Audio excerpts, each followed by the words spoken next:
नमस्कार, आपके अपने YouTube channel GR classes bye Balraj sir में एक बार फिर से आपका स्वागत है। और आशा और उम्मीद है आपकी तैयारी बहुत अच्छे से चल रही होगी। आप जिस भी एग्ज़ाम की तैयारी कर रहे हैं आप उसमें जल्दी सक्सेस हो जाओ, ऐसी हमारी कामना है आपके लिए। और मैंने आपको पहली क्लास पॉलिटी की जो अभी दी थी उसमें मैंने आपको भारत का संवैधानिक विकास जो है वो करवाया था कि किन 4 ट्रैक्टरों के तहत जो है 4 ट्रैक्ट आए, भारत शासन अधिनियम आया, 1935 का शासन अधिनियम आया। इनके तहत जो है कैसे कैसे जो है किन किन 4 ट्रैक्ट में किस किस कंडीशनों को लागू किया गया, कैसे कैसे भारत का जैसे आज संविधान है उस समय कैसे भारत के संविधान को जो है वो तैयार किया गया। और अगर आप हमारे चैनल पर नए हों तो कृपया करके हमारा channel GR classes bye Balraj sir इसको सब्सक्राइब करें, शेयर करें अपने दोस्तों के साथ, ताकि आने वाली इंफॉर्मेटिव वीडियो आपको मिल सके। आज जो है मैं आपको संविधान सभा पढ़ाने का प्रयास करूंगा।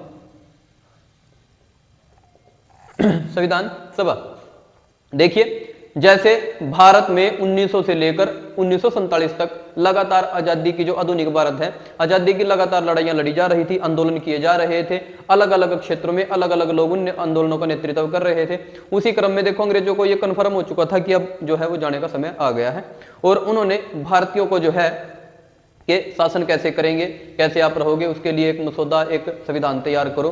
तो उस संविधान को तैयार करने के लिए एक संविधान सभा का गठन हुआ, ठीक है जी। और इस संविधान सभा के गठन की मैं आपको उस जानकारी देने से पहले एक बात बता दूं कि अगर पूछे आपसे कि संविधान सभा का सबसे पहले विचार, संविधान सभा के गठन का सबसे पहले विचार ये किसने दिया था? एक व्यक्ति है MN रॉय, जिसको हम कहते हैं मानवेंद्र नाथ रॉय, 1934 में। फिर पूछेगा कांग्रेस ने कब किया? कांग्रेस ने किया 1935 के अधिवेशन में। कांग्रेस ने कब किया? 1935 के। ये एक जैसे भारत के प्रांत थे, राज्य थे, वहां से बहुत सारे जो है अलग अलग क्षेत्रों से अलग अलग संविधान सभा के जो प्रतिनिधि थे वो चुनकर गए। लगभग 10 लाख पर एक प्रतिनिधि चुनकर गया। जैसे आज हम देखते हैं हमारे जो सांसद हैं लोकसभा के, उनको हम चुनकर भेजते हैं, ऐसे ही संविधान सभा में लोग चुनकर गए। जुलाई 1946, अगर हम कह देते जुलाई 1946 में इसका गठन हुआ। फिर इसकी बैठक देखिए, पहली हुई 9 दिसंबर 1946 को। कब हुई? 9 दिसंबर 1946 को। 9 दिसंबर 1946 को क्या किया गया? सबसे बुजुर्ग व्यक्ति सच्चिदानंद सिन्हा, कौन थे? सच्चिदानंद सिन्हा। इस मीटिंग में सच्चिदानंद सिन्हा सबसे बुजुर्ग व्यक्ति थे, उनको बना दिया अस्थायी अध्यक्ष। क्या बना दिया भाई? अस्थायी अध्यक्ष। लेकिन इस बैठक का मुस्लिम लीग ने बहिष्कार कर दिया। किसने बहिष्कार कर दिया? मुस्लिम लीग ने। मुस्लिम लीग ने इसका बहिष्कार कर दिया। अब क्या हुआ? 11 दिसंबर को ठीक 2 दिन बाद एक मीटिंग और हुई। उसमें भारत के पहले जो राष्ट्रपति बाद में बने थे डॉक्टर राजेंद्र प्रसाद, इनको जो है परमानेंट मतलब स्थायी अध्यक्ष बनाया गया। क्या बनाया गया जी? स्थायी अध्यक्ष। फिर एक और मीटिंग हुई 13 दिसंबर को, 13 दिसंबर 1946 को। इसकी खास बात क्या थी? जवाहरलाल नेहरू ने उद्देश्य प्रस्ताव पेश किया।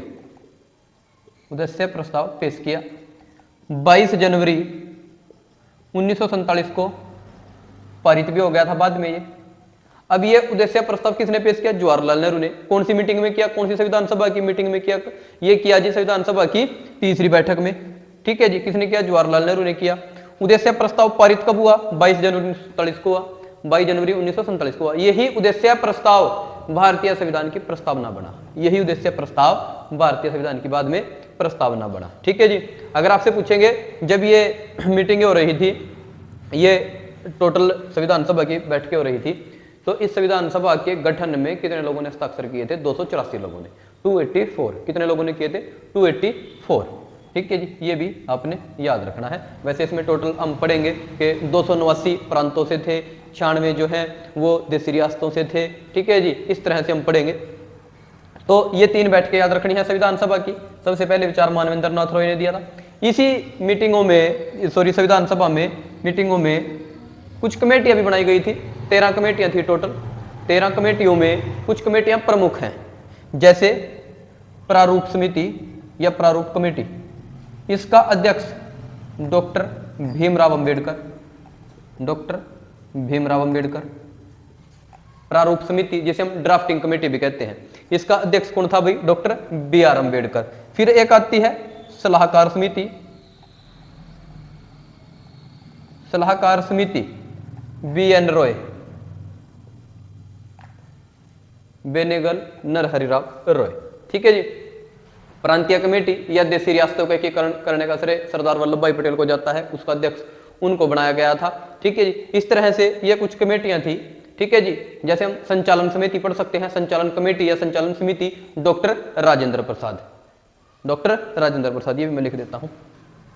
संचालन समिति, संचालन समिति का डॉक्टर राजेंद्र प्रसाद। उसके बाद प्रांतीय समिति, जैसे हम देशी रियासतों का एकीकरण किया गया, ये किया गया वल्लभ भाई पटेल द्वारा, तो इनको इसका अध्यक्ष बनाया गया था। ठीक है जी। तो जो संविधान सभा थी हमारी, उसमें आपने मोटी मोटी ही 2-4 बातें याद रखनी है। वो बातें क्या है कि इसका सबसे पहले जो गठन था उसका विचार दिया मानवेंद्र नाथ रॉय ने 1934 में। उसके बाद 1935 में कांग्रेस ने इसके गठन के या इसके जो संविधान सभा है इसके गठन की बात रखी, विचार रखा। उसके बाद जुलाई 1946 में इसका गठन भी हो गया था। ठीक है जी। और अगर हम पढ़े कि संविधान सभा में, ठीक है, कितनी कमेटियां थी? टोटल 13 कमेटियां थी, जिसमें से 4 मैंने आपको लिखवा भी दी है, ये 4 लिखवा दी जो इंपॉर्टेंट है। ठीक है जी। उसके बाद हम देखते हैं कि कितनी बैठकें हुई, 3 बैठकें हुई। 9 में 2 जोड़ा 11, 11 में 2 जोड़ा 13, 9, 11, 13 दिसंबर 1946। 9 में क्या हुआ? एक बुजुर्ग व्यक्ति थे, सबसे बुजुर्ग व्यक्ति उस कमेटी में, उस मीटिंग में, उनको सच्चिदानंद सिन्हा के नाम से जाना जाता था, उनको बना दिया गया इस समिति का अध्यक्ष, संविधान सभा का अध्यक्ष। उसके बाद क्या हुआ? मुस्लिम लीग ने उसका कर दिया बहिष्कार। फिर आई 11 दिसंबर को, 2 दिन बाद एक और मीटिंग। उसमें क्या किया गया? स्थायी अध्यक्ष के रूप में डॉक्टर राजेंद्र प्रसाद को सभी ने सहमति से चुन लिया। और 13 दिसंबर वाली में जवाहरलाल नेहरू, जो भारत के पहले प्रधानमंत्री भी बने थे बाद में, उन्होंने एक उद्देश्य प्रस्ताव पेश किया। यह उद्देश्य प्रस्ताव 22 जनवरी 1947 को पारित हुआ और यही उद्देश्य प्रस्ताव आज भारतीय संविधान की प्रस्तावना के रूप में जाना जाता है। ठीक है जी। ये आपने याद रखना है। उसके बाद अगर मैं कुछ अलग आंकड़ों की बात करूं, संविधान सभा का टॉपिक लगभग ये खत्म हो चुका है, कुछ अलग आंकड़ों की मैं बात करूं।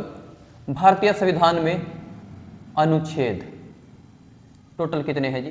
395। भारतीय संविधान के भाग, भारतीय संविधान के भाग कितने हैं जी? 22। भारतीय संविधान में अनुसूचियां, भारतीय संविधान में अनुसूचियां 8, अब कितनी है? 12।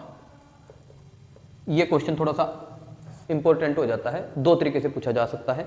भारतीय संविधान में मूल रूप से कितनी अनुसूचियां थी? यानी कि मूल रूप का मतलब है जब भारत का संविधान लागू हुआ उसमें कितनी अनुसूचियां थी?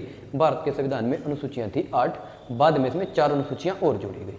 जैसे पहली अनुसूची जोड़ी गई 1951 में। ठीक है जी। उसके बाद जो है 1985 में 10वीं अनुसूची जोड़ी गई, जिसे हम कहते हैं दल बदल पर अयोग्यता का प्रावधान। ठीक है। फिर पंचायतें और नगर पालिकाएं जोड़ी गई 92-93 में। ठीक है। ये याद रखना है आपने, ये जब अनुसूचियां लिखाऊंगा तब अलग से बता दूंगा। फिर जो है एक क्वेश्चन और बनता है, देखिए, अनुच्छेद, भाग, अनुसूचियां। इससे अलग जो है भारत के संविधान में संशोधन कितने हुए हैं, आर्टिकल के किस आर्टिकल के तहत हुआ है, किस आर्टिकल में फेरबदल हुआ है, कितने भारत के मौलिक अधिकार हैं, कितने कर्तव्य हैं, ये अलग से टॉपिक वाइज आपको अकेले अकेले बिल्कुल क्लैरिफाई करके बताएंगे। भारतीय संविधान जब बना था इस पर लगभग 64 लाख रुपए खर्चा हुआ। उस समय कितना खर्च हुआ? 64 लाख रुपए खर्च। भारतीय संविधान का निर्माता, भारतीय संविधान का निर्माता माना जाता है डॉक्टर BR अम्बेडकर को। भारतीय संविधान का आपको पेपर में देखने को मिलेगा, भारतीय संविधान का निर्माता कौन है? डॉक्टर अम्बेडकर। भारतीय संविधान का जनक किसे माना जाता है? डॉक्टर अम्बेडकर को, क्योंकि ये ड्राफ्टिंग कमेटी जो थी, प्रारूप समिति, इसके अध्यक्ष थे। ठीक है जी।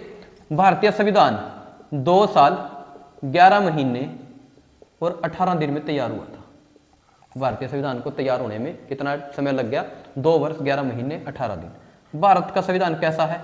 लिखित है, और लिखित भी कैसा है? सबसे बड़ा है। देखिए, ये उन लोगों के लिए थोड़ा सा तमाचा है जो लोग कहते हैं कि भारतीय संविधान दूसरे देशों की कॉपी है। भारतीय संविधान देखिए, कहीं ना कहीं से अगर आप अपने दिमाग से भी लगाओगे, जैसे संसद तो होनी थी देश में, अब संसद पहले से इंग्लैंड में है, तो क्या बात आएगी कि संसदीय प्रणाली इंग्लैंड से ले ली।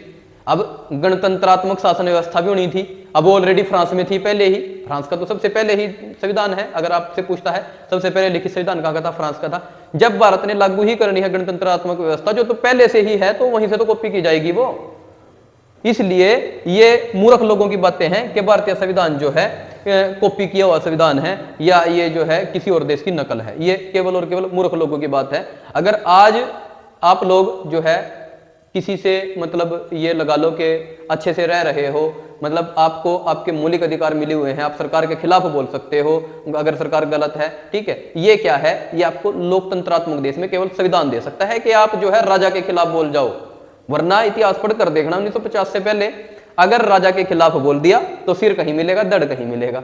ये हुआ करता था पहले। अब ये किसने, ये आपको सारी की सारी पावरें किसने दी, संविधान ने।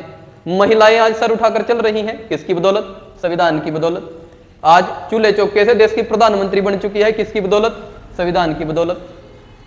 IAS IPS अधिकारी बन चुकी हैं, किसकी बदौलत, संविधान की बदौलत। ये खासकर महिलाओं को तो सोचना चाहिए कि जितने भी अधिकार मिले हैं वो केवल और केवल संविधान की बदौलत मिले हैं। अगर पहले वाली स्थिति होती तो आज भी शायद स्थिति बद से बदतर ही होती महिलाओं की। तो भाई ये जो है जितना भी मैंने आपको टॉपिक पढ़ाया है, इसका अगर आप स्क्रीनशॉट लेना चाहो इसका स्क्रीनशॉट भी ले सकते हो।